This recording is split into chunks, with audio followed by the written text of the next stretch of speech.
Hello everyone, find the total number of triangles in the given figure అన్నాడండి. So ఇది RRB NTPC లో అడిగినటువంటి question. So ఈ figure మనం అబ్జర్వ్ చేసినట్లయితే ఇందులో ఒక బేసిక్ డయాగ్రామ్ అని ఉండడం జరిగింది. సో ఈ బేసిక్ డయాగ్రామ్ అని ఈ విధంగా ఉండడం జరిగింది. సో దీనికి నెంబరింగ్ ఇచ్చి 1 2 3 4. సో బిగ్ నెంబర్ ని మనం డబుల్ చేసినట్లయితే వచ్చేటి టోటల్ నెంబర్ ఆఫ్ ట్రయాంగిల్స్ అండి. సో ఈ బేసిక్ డయాగ్రామ్ లో ఇక్కడ డయాగ్రామ్ లో అబ్జర్వ్ చేసినట్లయితే ఒక బిగ్ బేసిక్ డయాగ్రామ్ అనేది రావడం జరిగింది. ఇందులో మనకి టోటల్ నెంబర్ ఆఫ్ ట్రయాంగిల్స్ 8 అనేది రావడం జరుగుతుంది. సో మళ్ళీ ఇక్కడ ఒక స్మాల్ బేసిక్ డయాగ్రామ్ అనేది రావడం జరిగింది.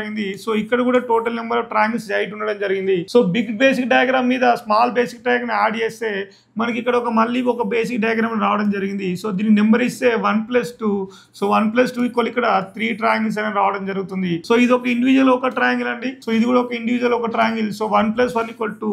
So total number of triangles equal to 8 + 8 16, 16 + 2 అంటే 18, 18 + 3 21. So total number of triangles 21 option C. కాబట్టి option C is the our answer.